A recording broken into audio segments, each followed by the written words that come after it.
What's going on, guys? Little parachute action there. Did I get it? Did I get it? No. We're going to jump out of a perfectly good plane. So anyway, we got a little bus action here, a little rust action. This guy just inquired this bus from acquaintance that I know, and this one's pretty rough. He paid top dollar for it, and he's just getting into the Volkswagen game, so he sort of got it a little bit from the Volkswagen guys. Some Volkswagen guys are like that, but we got a car motor in a bus. These guys are famous for that. They got the Mickey Mouse mount on there that adapts it to the mustache bar. At least it's a Super Beetle oil cooler. It's got the downsized carburetor on it. It is a dual port. Should have a single in it. So we're going to pull this apart. It's running on 3 cylinders. I sold it to him with a bad motor, among other things. So gonna try to help this guy out a little bit. He seems like a really cool guy. He wants to learn how to work on bugs and stuff. Well, buses mainly. They want to go camping. So told him if he's gonna drive a Volkswagen, he's got to know how to fix it on the side of the road. So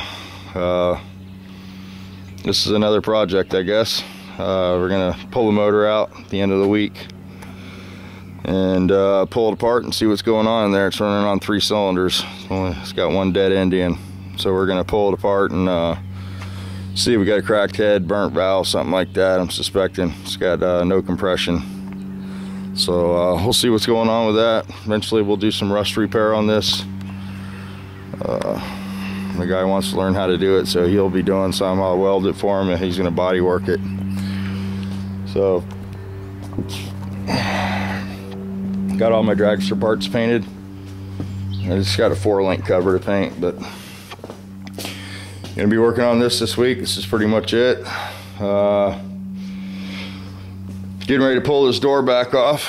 I tried the shim trick like Matt said, but I got a really thin shim, man. These things are really sensitive. You can see just that little shim changed the gap quite a bit, and didn't yield the results that we needed. So the problem here is the line lines up here, you know, because the door's in the right place. It's just hanging because of this hinge. But they wanted to replace the door, and I called to see if they found the door. I went to the races, and apparently they're not real happy, so they just want to pick the car up basically with this door on it. So I'm going to finish buffing the car. There's nothing wrong with the paint, obviously, but the color isn't my choice. But I'll finish buffing it up, and I got one little trick I can do to this door to bring the whole door up a little bit, and I think that'll solve the problem and keep our lines where they need to be. But I got to hang the deck lid on here and get it buffed. I got a couple hinges to paint. I have to buff this door and just basically spot buff here and there, and then clean the car and detail it. And this one's going to be going bye-byes this week is the plan. So I'm just concentrating on both of these. This one I was going to do we were waiting for a quarter panel for a year or two, and then we never got the quarter. So now we made the decision just to Bondo it up a couple months ago. I've been working on it steady, but we're not going to paint this one now. He just wants this in primer. So I have to finish the mud work that I got started and put this one in primer, and then we're going to weld the floors in here too. I have them all fitted up and stuff like that. So we'll go ahead and pop those in there. I already bought the seals for them, and we'll put the floors in there. This quarter is the one I need to finish. This one was Mantangoed, and to fix this properly, you'd have to cut all this off.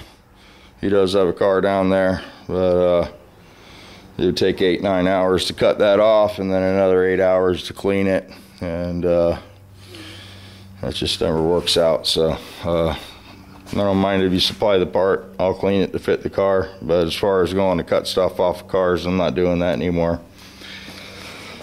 So that's where this one's at. We'll just Bondo it up the best we can. Sure, they won't be happy with it because it's got Bondo on it, and obviously they wanted to put a quarter panel on, but whatever. Still gonna get paid for the body work that I did, for stripping the car, for putting in an epoxy primer, for Bondo in it and priming it. So it doesn't make it any cheaper. The only thing that's gonna lack is the paint job and the materials. Still did the floors, still did the body work, still stripped the car, still primed it. So that's where we're at on that one. And this one here, we got a little black touch up to do. We're gonna have to paint the pan over inside. Gonna have to paint this pan over inside here.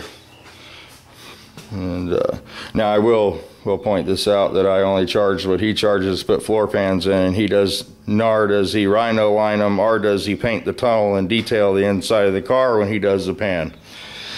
So there's going to be a little upcharge for this and that, you know. I'm not going to miss anything, and I'm not going to charge for anything extra.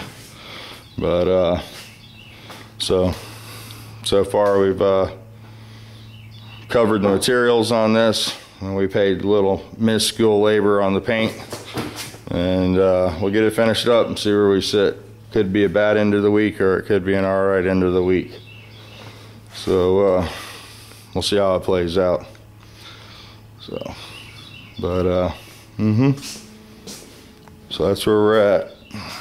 So I would have liked to finish this car, but you know, whatever. I can't take it personal anymore. It is what it is. We welded this rocker in too, grafted all this. This is a new piece, you know, all this is brand new. Welded across right here in the seam. Have to grind that down, clean up the surface rust that's on there. We'll blow some OSPO on that, and we'll get this all on epoxy and get all this painted also. I really didn't want to mix any blue paint up, but I was getting ready to cut all this in, the jams and stuff, after I put the floors in. But I'll probably just prime it and put the floors in, but I'm not going to rhino line them or paint them or anything. So I'm just going to weld them in there. And I already have the floors on the back. They're already fitted. I have to cut some sheet metal for that side over there. It's got some rust holes. And this side's already been repaired. So that's where we're at on this. So I dug a lot of seam sealer and stuff out of this package tray, I can tell you that. But anyway, that's where we're at. That's what we're doing. I got the dragster parts in here. Like I said, I finished that up yesterday. So I just got to do a little buffing on these, a little dirt here and there, and we'll get those out of here. This thing's leaving, I think, tonight or tomorrow to go to Las Vegas. So it's got to get done today. That's the only other thing I have to concentrate on. You know, got a spindle ready for the Nova there.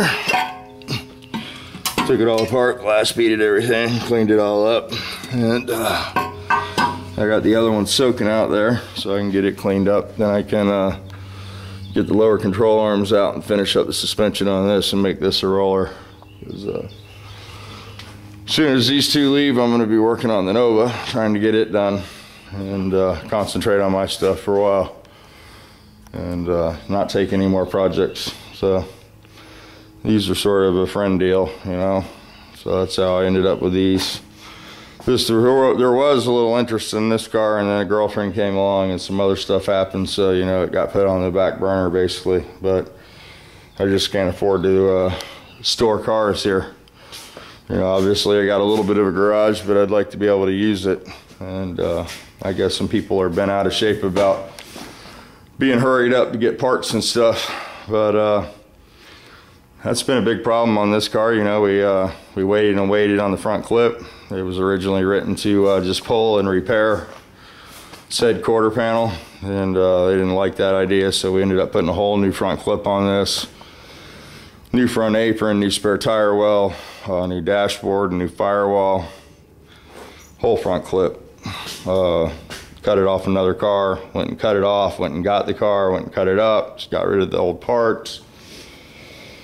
And then it was originally written to repair the bulkhead and weld the bulkhead on. We didn't do that. We replaced the whole chassis, replaced the pans, rhino lined the pan halves, painted the tunnel, installed the front end in here, put the transmission in it. Then we weren't done yet. That was additional to the estimate also. It had a repair of the heater channel on the passenger side. The heater channel was a little rusted, so we elected to install new heater channels on both sides of the car. They're not period correct. I didn't make that decision. They do make the correct heater channels. They're a little pricey. We went with these.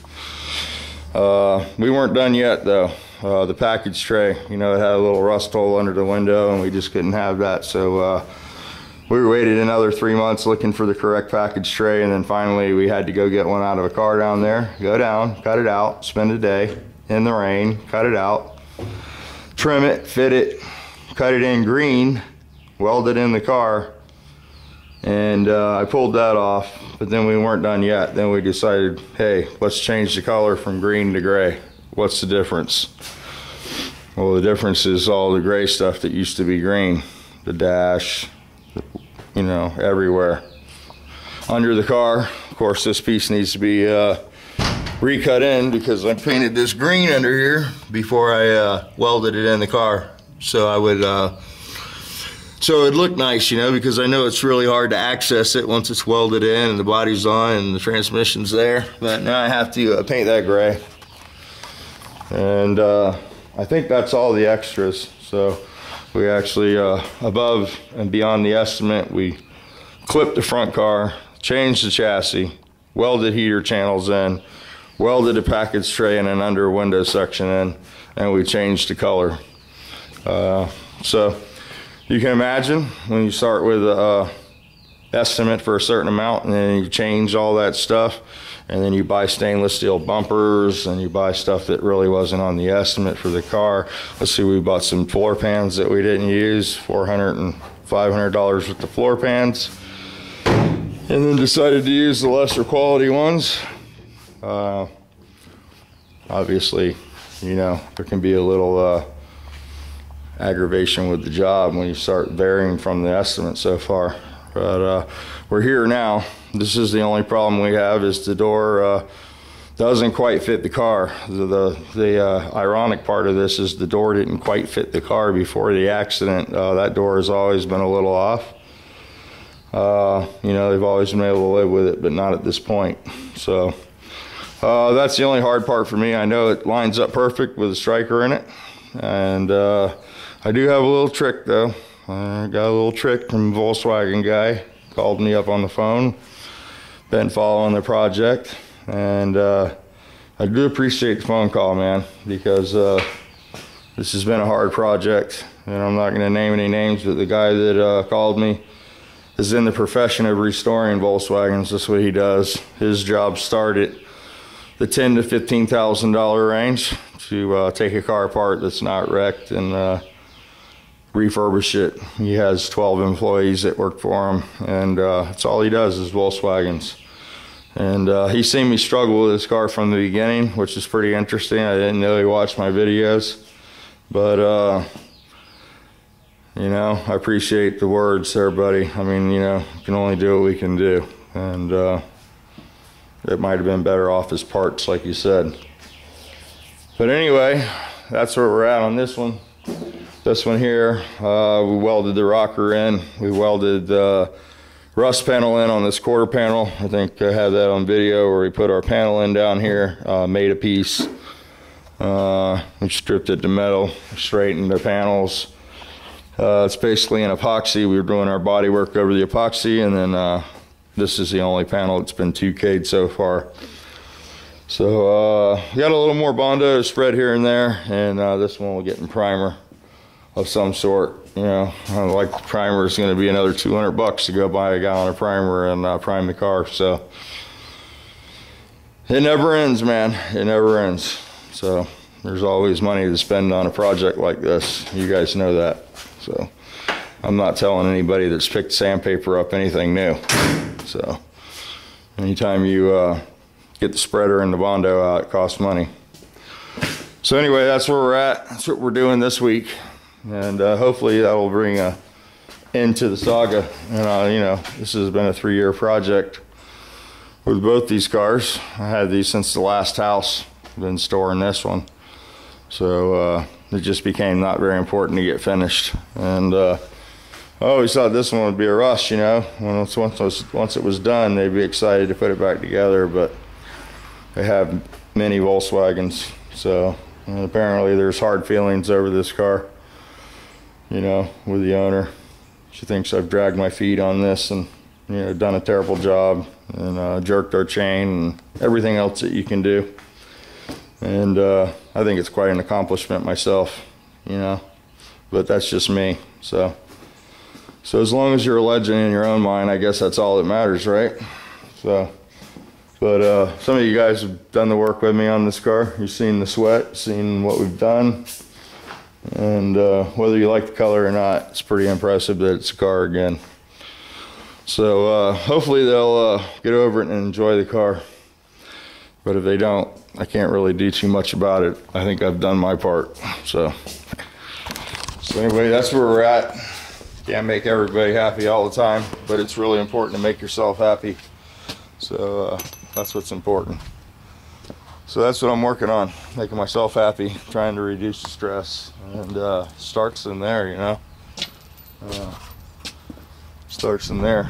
I like guys like this, you know, that appreciate stuff. This guy just stopped by, I just met him, but we made quick friends. I ended up giving him a ride to New Smyrna Beach, and he's a real good guy, man.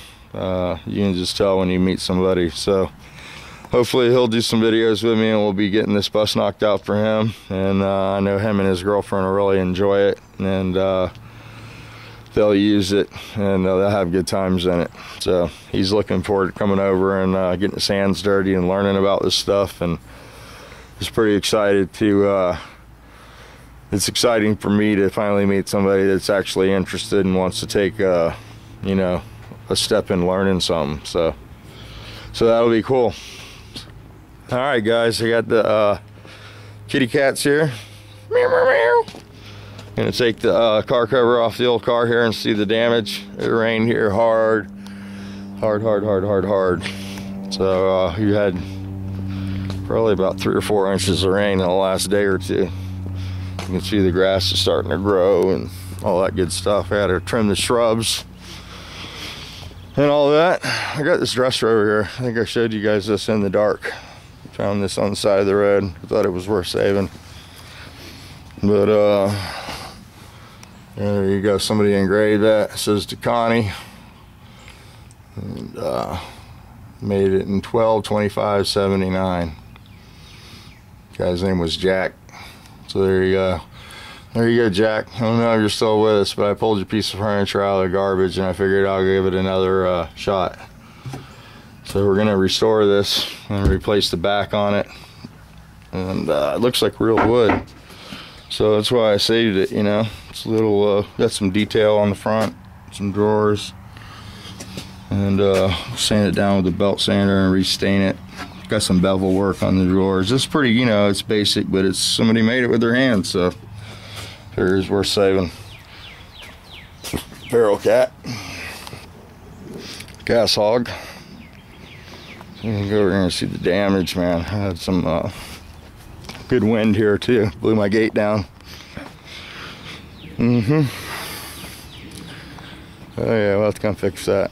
So anyway, you guys have a good day, and try to turn the camera back on, get you another video uploaded, and we'll talk to you guys later. I did a bunch of drive videos this weekend. Went for a ride, long ride in the Volkswagen. So I'll try to get those uploaded too. So we got those.